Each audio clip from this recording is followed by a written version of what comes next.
सभी को मेरा प्यार भरा नमस्कार। मैं प्रीति शर्मा फ्रॉम दिल्ली। आज मैं आप लोगों को बताना चाहूँगी कुछ नारी सशक्तिकरण के ऊपर, महिलाओं पर हुए अत्याचार और हमें उनके खिलाफ आवाज़ उठानी चाहिए एंड क्या क्या हम कर सकते हैं उनके लिए। It's all as you all know the meaning of नारी सशक्तिकरण।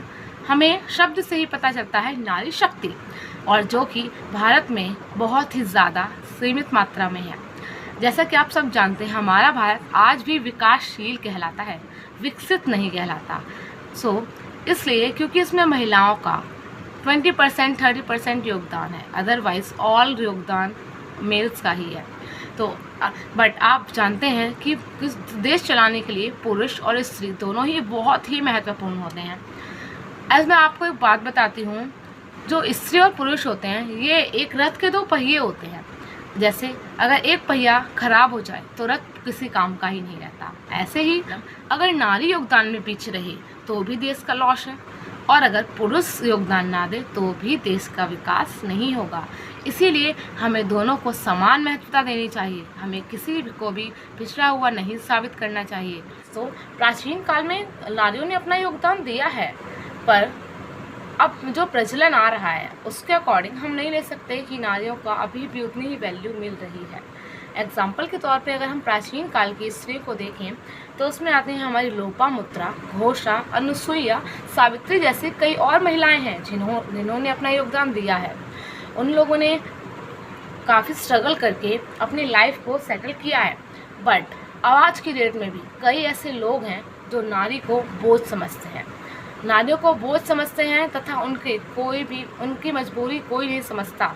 उनकी रिस्पॉन्सिबिलिटी क्या होती है घर के प्रति उन्हें कोई मोटिवेट नहीं करता। एज लाइक दैट हम आज के कई केसेस ले सकते हैं। My humble request to our government, उन्हें नारी सशक्तिकरण के ऊपर कदम उठाना चाहिए। बट सारी जिम्मेदारी सरकार की तो नहीं होती, तो इसलिए हमारी पब्लिक को, हम लोगों को, आप लोगों को हमें जागरूक होना पड़ेगा नारी सशक्तिकरण के ऊपर।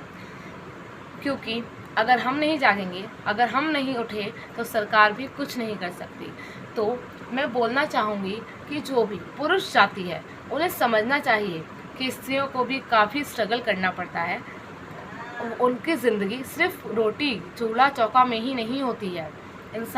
कई पेरेंट्स ऐसे होते हैं जो उन्हें फ्रीडम नहीं देते हैं, पढ़ाना नहीं चाहते हैं कि ऐसा ऐसा भी होगा। लाइफ में कभी सोचते ही नहीं कि फ्यूचर में ऐसा हो सकता है। इनफैक्ट उनका सोचना ये है कि बस उन्हें हस्बैंड अच्छा मिल जाए, then life is settled. And नारी सशक्तिकरण बहुत ज़रूरी है। जस्ट बिकॉज ऑफ नारियों के सम्मान के लिए हमें कुछ करना होगा।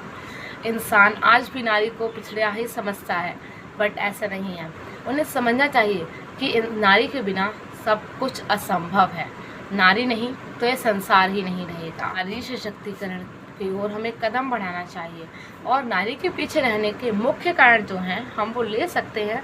लिंग आधारित हिंसा, प्रजनन, स्वास्थ्य विषमताएं एंड हेल्थ इशू।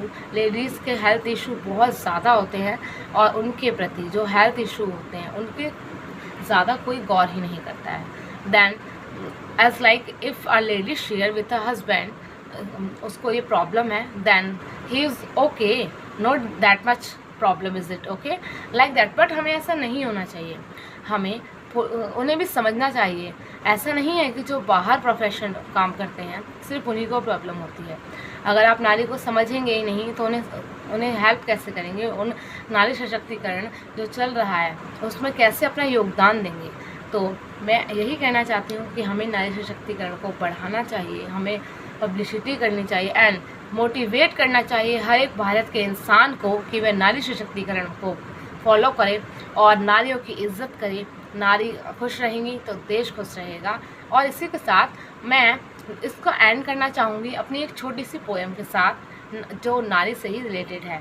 चेहरे पर हंसी आँखों में नमी, चेहरे पर हंसी आँखों में नमी, लिए खड़ी थी द्वार पर वह टूटते सपनों की एक छोर पड़ी। जिन परंपराओं को अपनाकर, जिन परंपराओं को स्वीकार कर उसने नवजीवन को अपनाया था, कभी जिनकी मुट्ठी में नन्हा सा संसार समाया था, जिन पायलों की झनकार ने सारे आंगन को चहकाया था, कशिश समय की माया ने भी क्या अपना दांव लगाया था। उस पायल की झनकार ने आज बेड़ियों का फ़र्ज़ निभाया था। उन पायलों की झनकार ने आज बेड़ियों का फ़र्ज़ निभाया था। बेबसी की ओर कर चूनर फिर उसने जीवन सारा बिताया था। आज फिर एक औरत ने अपने नारी होने पर अफ़सोस मनाया था। भाग्य सिया का आज शायद फिर दोहराया था।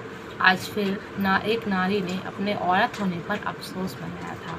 तो my humble request to you all कि ऐसा अगेन ना हो कि कोई एक और नारी अपने नारी होने पर अफ़सोस मनाए। उससे पहले ही हमारी सरकार को और हमें कुछ कदम उठाने पड़ेंगे जो कि नारी शक्तिकरण की महत्वता को और ज़्यादा बढ़ाएंगे तथा नारियों को भी हमारे भारत में पुरुषों के समान ही महत्व मिलेगा। सो मेरी गुजारिश है आप सभी से ज़्यादा लोगों तक मेरी बात पहुंचाएं। So thank you so much to giving me a chance कि मैं अपने विचार आप सबके सामने प्रस्तुत कर सकी।